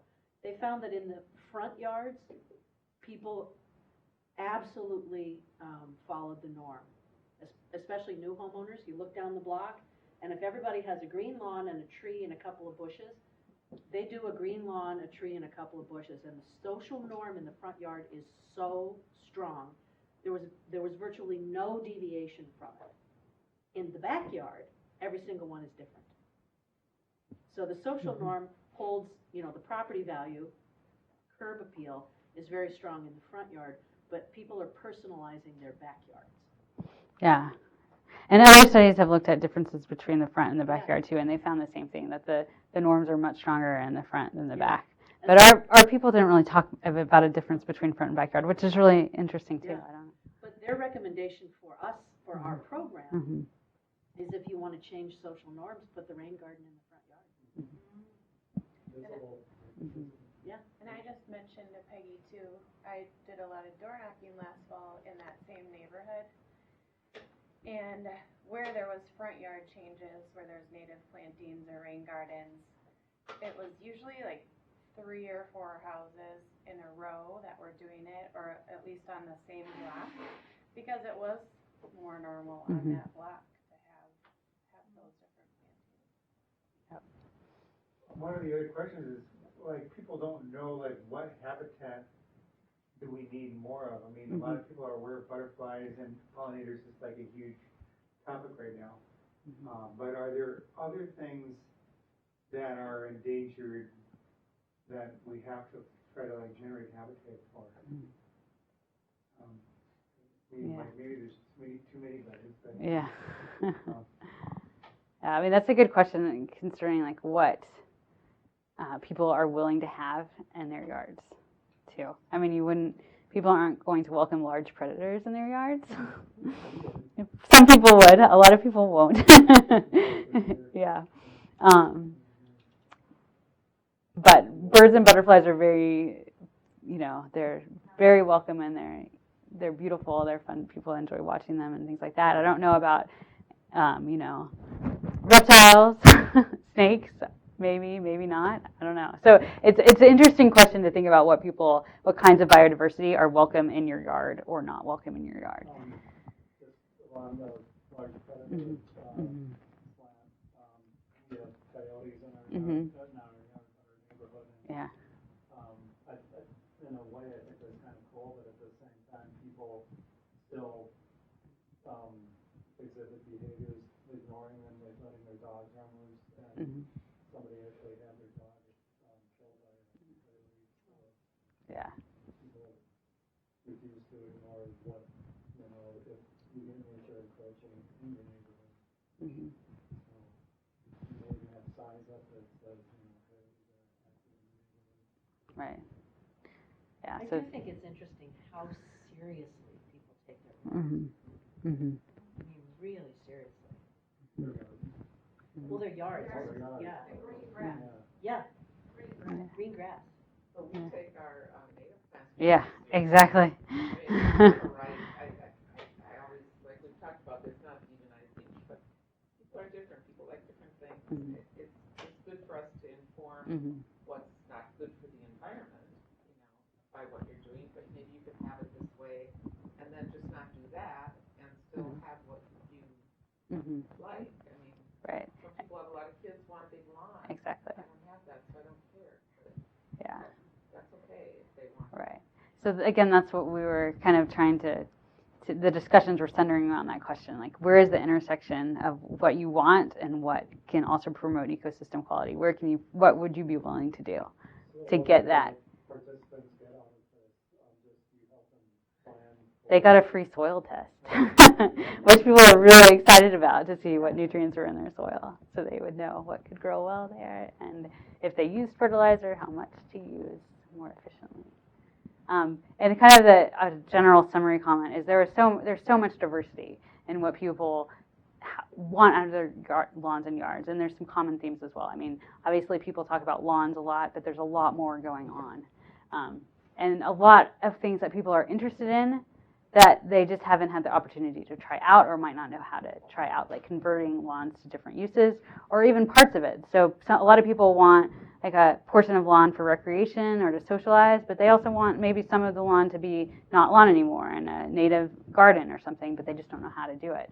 So you guys there's a lot of opportunities out there for working with people and ways that can connect their preferences with promotion of water quality. Yeah, I mean, the fact that people care so deeply about their yards means it's an opportunity to talk to them. Yeah, exactly. And people they already care. Yeah, and it's a great way to just have a conversation because at least from what I found in our group discussions, a lot of people like to talk about, like we've said, a lot of people like to talk about their yards, whether they want to talk about their lawns or they want to talk about their native flower gardens or something about their yard that often they really like or they're really frustrated with.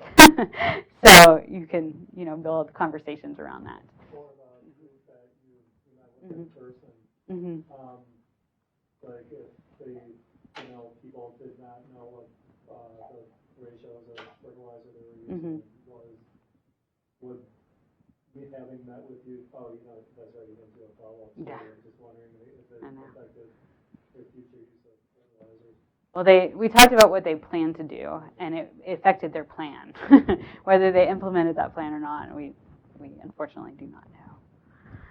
We were in Edina with a bunch of homeowners on Sunday, in the Edina Morningside neighborhood. You want to maybe share a little bit of what people were concerned about? Like one of the big problems is like people are building bigger houses and chopping down trees, and people are really mad about the loss of tree covering.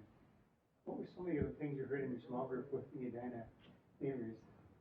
Well, I was in the group you were in, and the one woman diagrammed her lawn.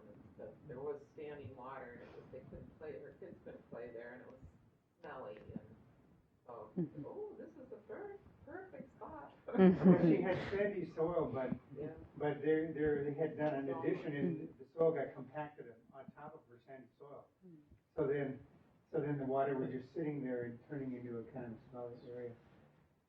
But the people in Edina are also worried about when the streets were being redone in the city, that the contractor's putting extremely bad soil with like rocks and debris mixed into it and then sticking sod over the top of it right away. And so like they're trying to like have a thing where the contractors cannot put sod down for a whole day after they put the soil down so that the city should check it. They can check it to make sure it's not. It's interesting.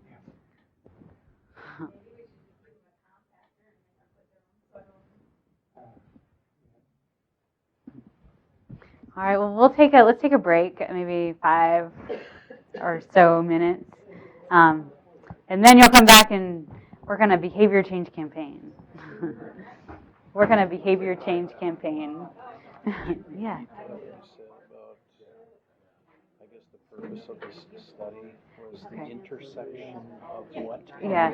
Okay. So we were looking at the big study is looking at the idea of how the household, the individual property interacts with the urban ecosystem, which is an intersection of the social and ecological and physical infrastructure of a city. So how are like the social aspects like policy and norms and things like that influencing, in the case of the yards, what you do, your yard practices? I know. I'll just talk. You guys can listen if you want. We're going to come back together for the third part of the session tonight. So we started off talking about the nature of environmental issues. We talked about how we might frame them based on some of those things. Then I gave you some information about a yard care choices study. And finally, you guys are going to kind of tie that stuff together through your own behavior change campaign that you'll spend a little time designing today. But first, I want to talk about a model for behavior change that you can use to design a behavior change campaign around a specific yard care issue that you select. So this model that I want to show you today is called community-based social marketing. So again, it is kind of marketing, as we talked about previously. And here are the steps to this. So this is if you want to change or promote a behavior.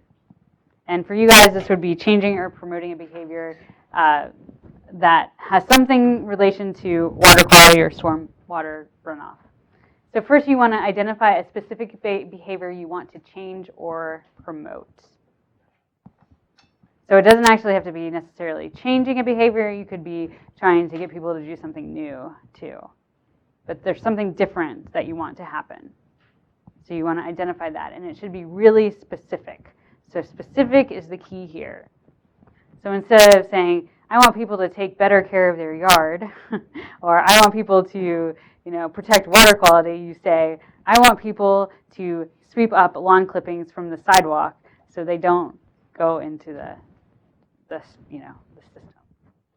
So a very specific behavior.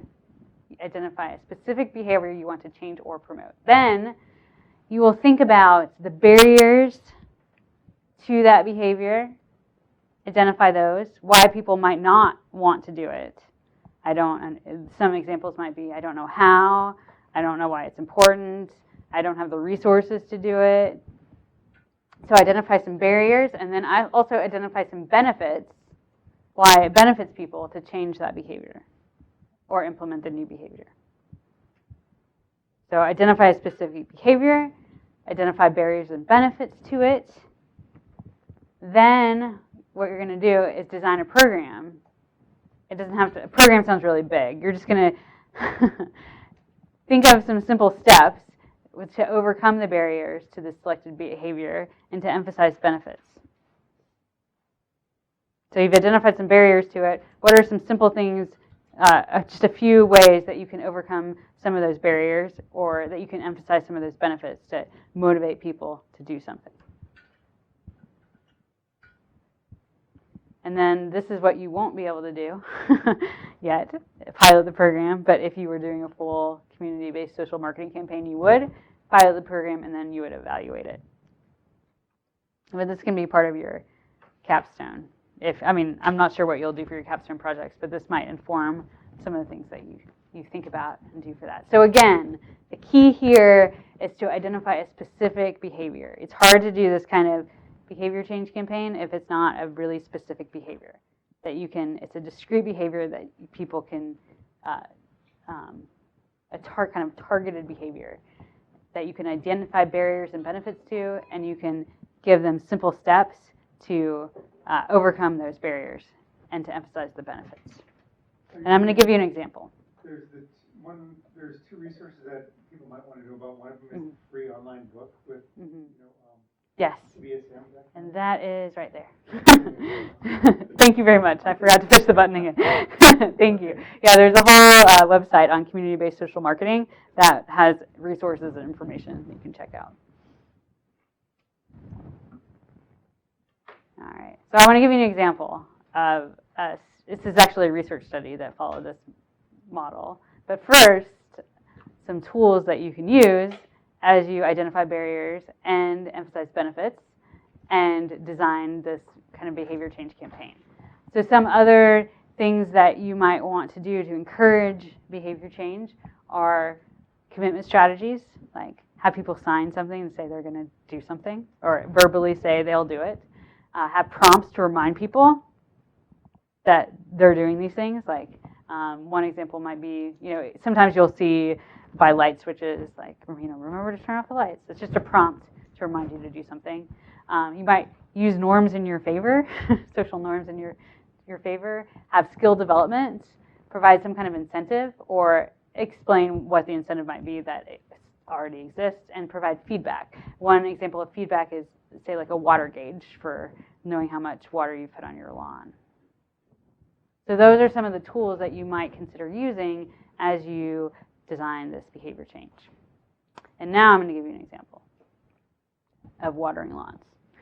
So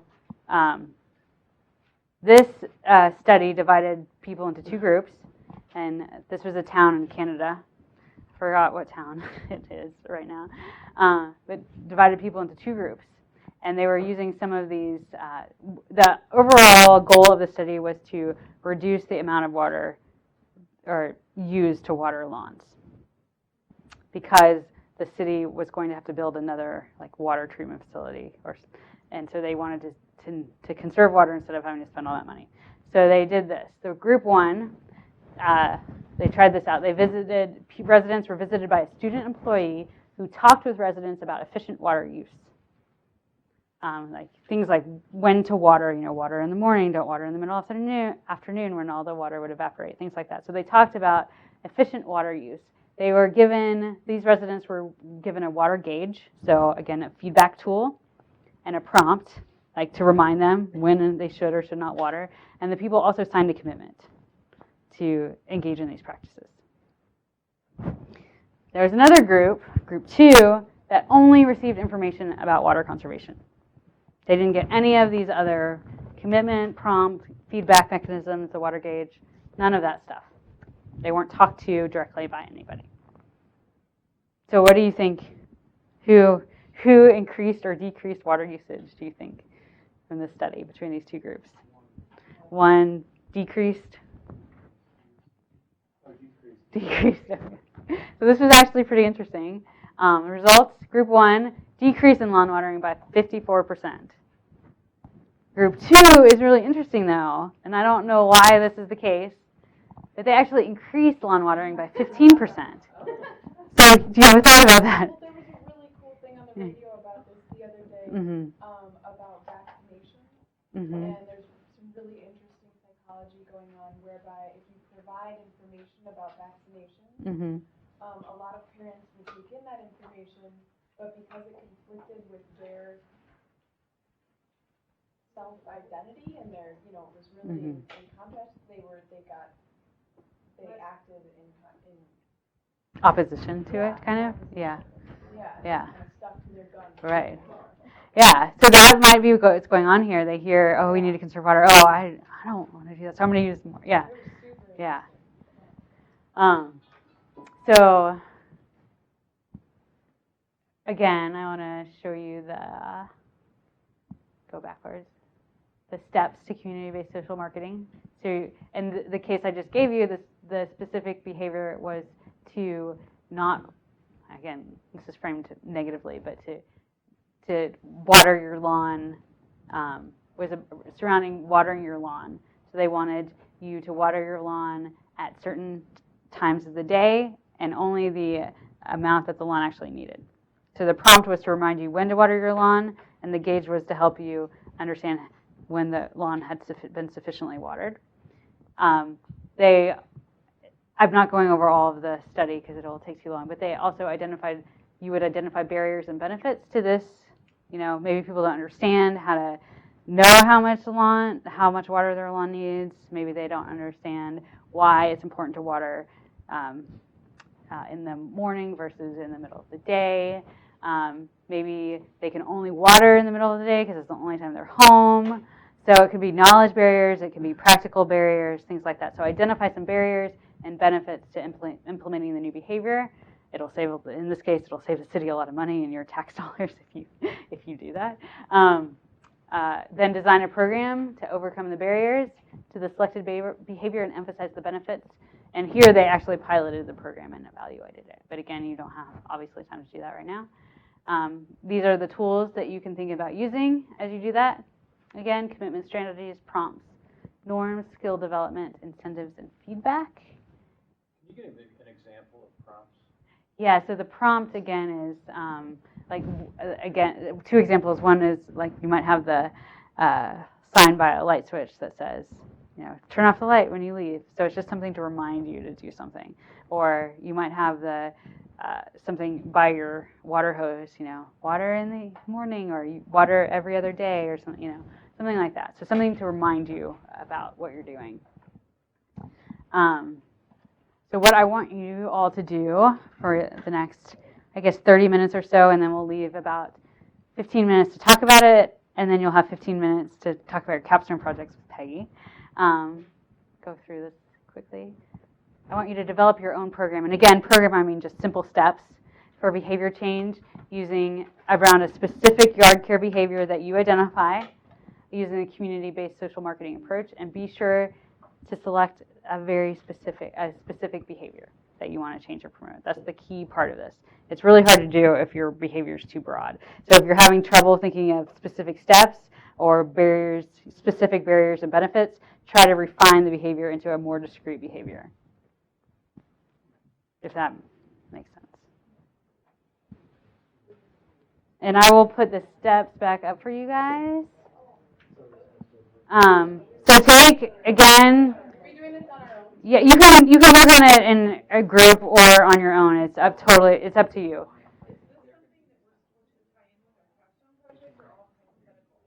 If you can tie it in with your capstone project, that would be helpful probably for you, but you don't have to.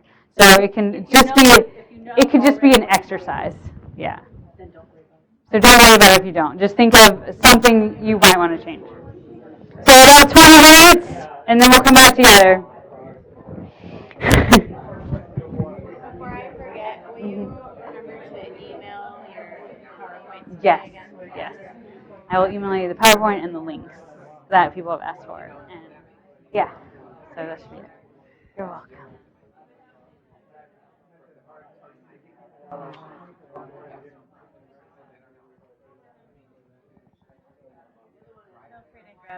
Oh, okay. I had a big.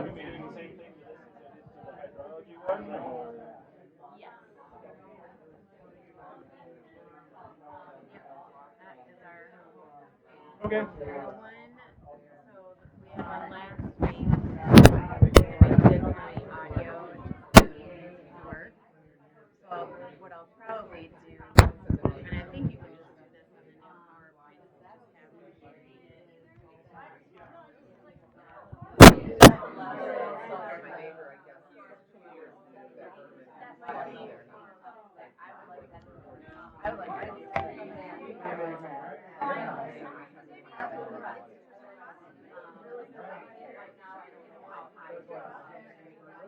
Ideas.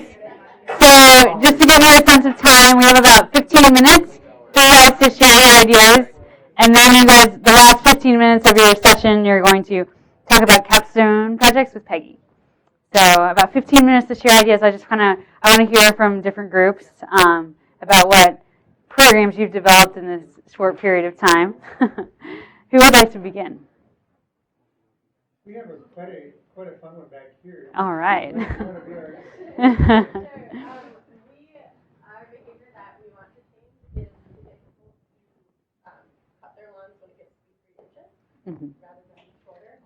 And the main barriers that we thought that are just habit that people have, preferences for a shorter, neater lawn, maybe worries about like mice or insects getting in there, and then also just knowing how to set your lawn more to get it at 3 inches. And then the benefits are it's more drought tolerant, it's just a more robust lawn, it soaks up water better, it's softer, our stickering when it's dry. And the ways that we thought about like how to get this out, like prompts and whatnot, would be to have like a decal you can put on your lawnmower to remind you, and also like a little cute little measuring stick you can have in your lawn, so that when it gets to that height, like oh, time to cut it. Yeah. Cute and like very positive. If you have a very positive message, makes it really good every time you go. Exactly. And then we had a couple ideas for like getting these packets out, maybe including like a little grass sample with it too. But either at like National Night Out, having people out there, or having like a lawnmower sharpening clinic, and then you could actually help people set their lawnmowers when they showed up for that, and give them their little info packet to take home. Or walk around the first weekend in May when it's blowing snow, and hand people the stickers, like, so like you just see everybody who's out there for the first time, and then make sure they set their lawnmower the correct height. I have a question. What about lawn services? How do you, those are, you can do anything with them? I guess you could like go into the services and be like, hey, I'm Michelle, you're a master water. Well, the homeowners can actually tell their lawn Yeah. service what they want. So you can have a little flyer that you give people, hey, give this to your lawn service, and then this is telling them what to do. You'll dump a lawn service. Right. Yeah, those are some great ideas, and you incorporated the how to frame environmental messages too in a positive way. That's great. So, any other questions for this group about their behavior change? Have a dual purpose sticker that would say, "Don't mow into the street and." Yeah. But It's too complicated. Yeah. One behavior. Great. I like the measuring idea. That's the little measuring stick. That's a good one. I would like that for my yard. Yeah. Yeah. I used to have to take them to the hardware store for that. Yeah. That would be great. All right. Who would like to share next? All right. Great.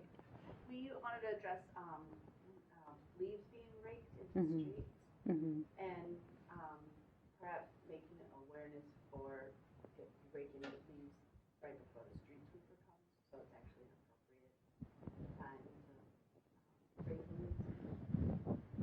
So barriers, just the simplicity of raking it in the street might be a problem. Getting bags or other ways to put your leaves together for pickup might be a problem. We thought perhaps awareness of that you shouldn't rake your leaves in the street, the storm drain, just a reminder of what watershed is helpful. Minneapolis gives stickers for yardways. You can buy a container. Yeah, For exactly. instead. And again, sort of peer pressure idea. Yeah. You see your neighbors have yardways bins. You might think, oh, I'll do it that way instead of raking in the street. Minneapolis also do automated phone calls. So when snow emergencies, they might be able to do automated phone calls to let you know when the street sweeper will be coming the next week, so you get a heads up to rake it up to the street. Then it's against the law. Yeah, I don't think I'm not sure if they What's against the law? allow. Leaves into the street. It is? Yeah. Well, I've heard that you're not. I don't know actually, but I've heard you're not supposed to do that. But that's a really good. I mean, it's like exactly why you would identify different barriers and things like that. So doing a little more research and stuff. Yeah. Then it would be raising the awareness. But some cities do actually ask you to do that, and some cities tell you not to do that right before the street sweeper comes. So. That would be a city. Yeah. Yeah. So, but those are good ideas. And the Minneapolis, like the stickers they have that you can put on a bin to just put on your curb, it makes, you don't have to bag leaves anymore. You just put them in the container, and it makes it so much easier. So that would be a great selling point there too. Oh, I think it makes it easier for me. Yeah, that's true. The extra, yeah. You just rake a little bit each week. I don't know. The incentives that we would give would be to provide compostable bags to collect the yard waste if they needed. And would then labeled with Mhm. The bags that They serve as a prompt. Okay. Great. This is one of the most confusing issues that we face. Yeah. It's really, really a big issue. It may not seem like it, but the nutrient content in leaves and especially grass clippings is one of the biggest contributors to algae in urban lakes. The biggest. The phosphorus. And the policies around it are so confusing. Yeah, these are different for each They're different city. for each And, city. mhm. Cities have changed their policies and people don't know it. I mean, And Minneapolis. if they have a policy, you call them and they say,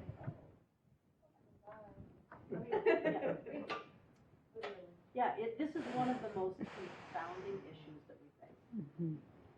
I would tell you that in my case, I decided I would just pay the cost and get one and tell all my neighbors they were welcome to fill it up. And it's never gone anything but totally stuck. So I'm tempted to get a second one, but I mean, it's just interesting what a little investment, I decided it's better for the environment if I do that and donate somewhere else. And it's funny, if they don't have to pay for it, your whole neighborhood will use it, especially if they start to see, oh, somebody else is using Grace's thing. And then all of a sudden, the whole damn thing's full, and I gotta send my kids in to stomp it down. And I'm thrilled, I'm smiling, and people are, we should really just want to street it, huh? Okay. And it will fill up. I mean, it's just another interesting idea. Yep. That's fairly cheap, but you gotta have somebody that does it. wants to just Mhm. do that. Bring garbage cans, where they take your leaves and all your plant life away, and they compost it. So is this really, what size do you have? I mean, It's your, yeah. it's, But you have to pay extra and then it's not for that. oh, okay. Yeah. Well, I was just thinking as well. Yeah. I'm the only one on my street, so I just say, fill it up. Gotta fill up. All right. So there can also be some neighborhood, community building aspects to these kinds of things too. You could all have a leaf cleaning up day. You could share a yard waste bin. And so what about some other ideas? Another group who would like to share? Yes, this group over here.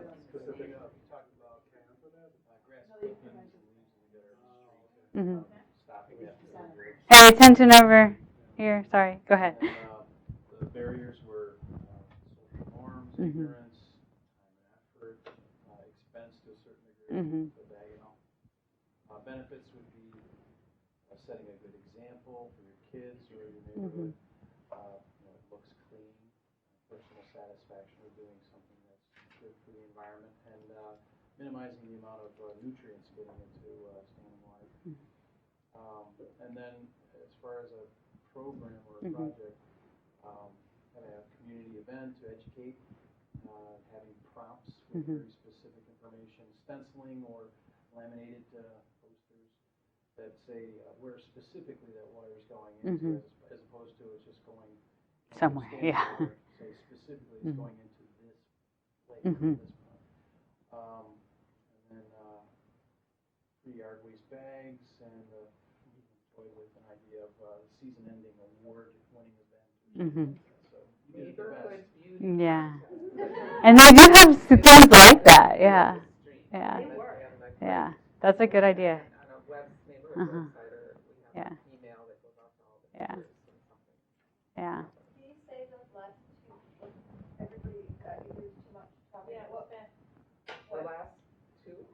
So after specifically where the water goes, we had two more ideas. It's like we have a season event and something. Well, the last thing we said was a neighborhood beauty contest. Oh, okay. And that, I don't know, there'd have to be some kind of reward, end of the fall or something.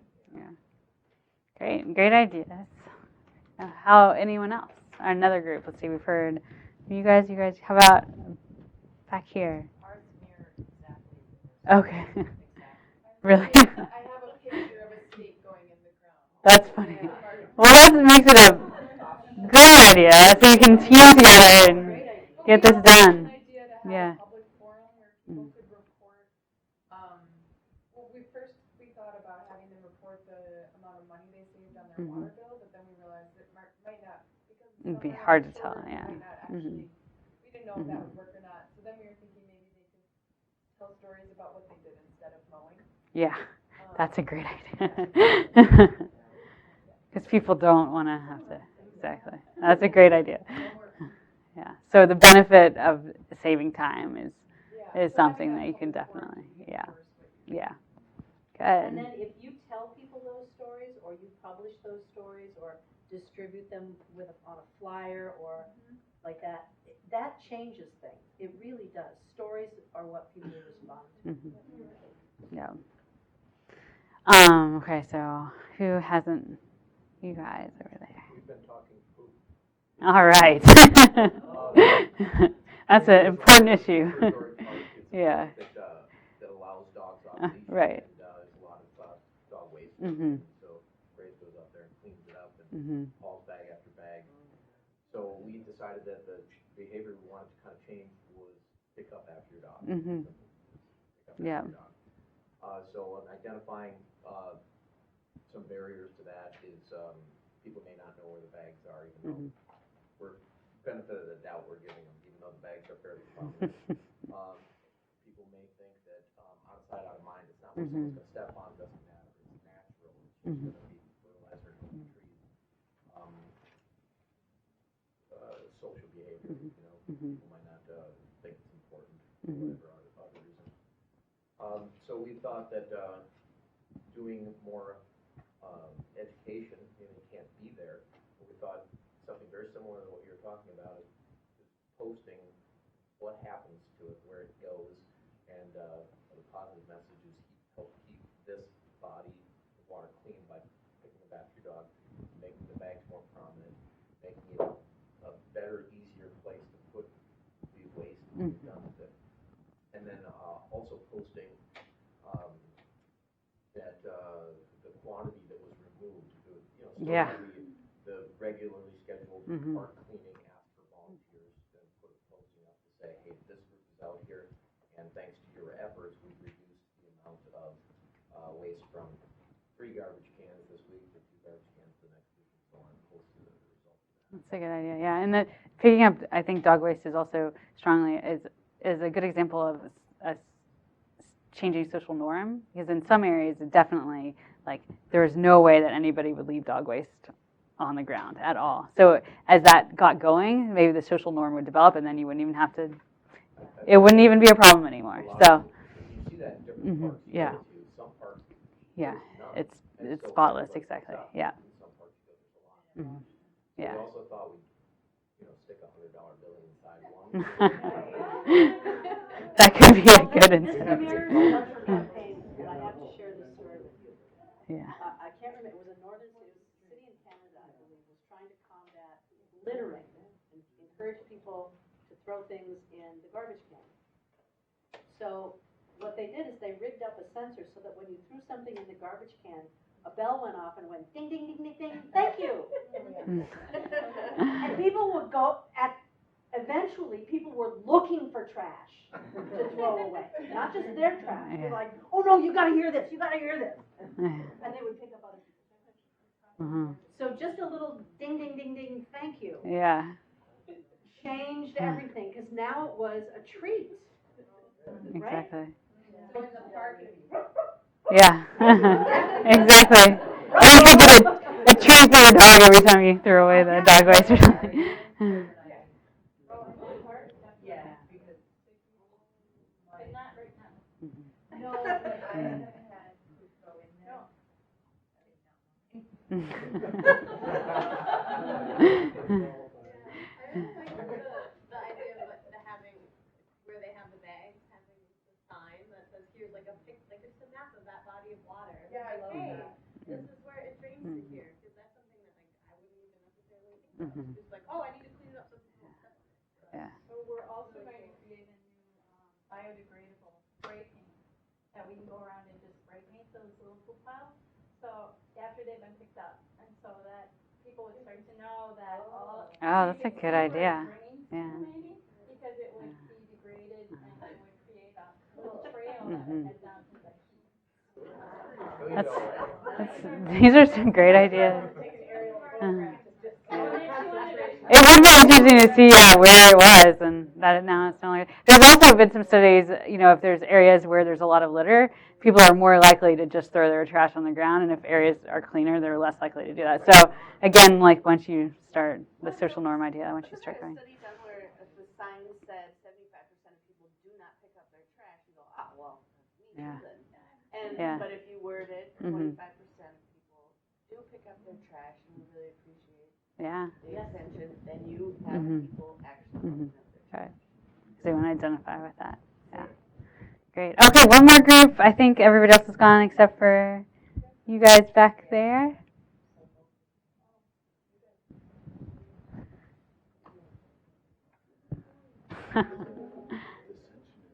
So the project is kind of going to be at my house in Mountain, and I live on an island, so in the middle of Lake Minnetonka. So we're going to call our project either Blue is the New Green or Keep Water Where It Lands. We'll probably combine the two. And then, so the idea is being that we want to just have people like, keep water where it lands. We've had a lot of discussions about this already. Redirecting spouts and having houses, having some rain barrels. I know I already have one, so that's been, making that more visible though, so more people know that. And then having rain garden. So I live on a double dead end, so everybody in the neighborhood has to go by, and I live on the corner, so everybody has to see my house. So I think it'd be really cool to line the road with the rain garden and have people, everyone would see it, so everyone has questions. So that's pretty cool. But some barriers that we would have is social norms. I know, Mama and I want to get back here with chickens, and my dad is like, absolutely not. No one else wants chickens in this neighborhood. We want it, but everyone likes their green lawns. That people are out mowing every single week, at the same hour every week. So it's very much on the ball. And then landscape management, just because it would be a big project to have to cover all of that.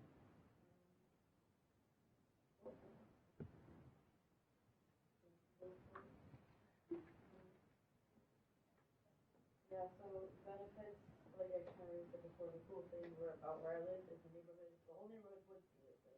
There's no way anybody wouldn't see it. If we were to put rain gardens in line in the road. And then letting people be aware of where it drains to, because even though we live on the island, people really don't think of it actually draining into the lake. So I live on the highest part of the island, so everything automatically runs up down to the lake. So, and everyone in Minnetonka loves Lake Minnetonka. So once you start making people aware of those kinds of things, I know they'll make a difference. So we talk to a lot of people about what's like, there's a certain lake, and then people go boating, people go fishing, everyone uses that lake. Yeah, so that's a good idea. Several of you have mentioned showing the path of the water or showing the path of the nutrients and where it specifically will go. And that's a great way to bridge that distance between action and consequence and make it everything more local and directed. Yeah. That's a good question. Do you know?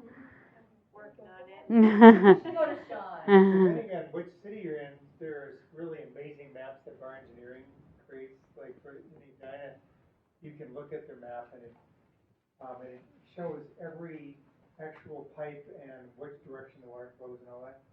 But I'm not exactly sure whether those maps are available for other cities. So the actual pipes, the maps of the pipes, they won't give you. It's a Homeland Security issue.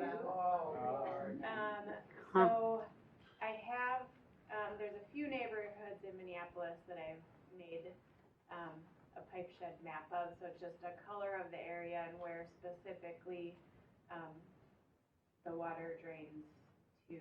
If you're in, you can look at your property and say, my house drains to Lake Hiawatha or my house drains to the creek or.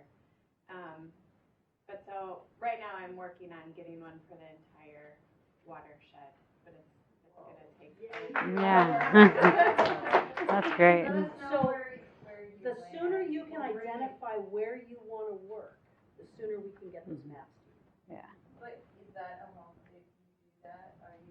No, so that 'Cause it's actually a just shows piece. an area that's draining into something, so it doesn't show where the actual pipes are, and that's the security issue. But I think that is such a physical thing, if people could see. Yeah.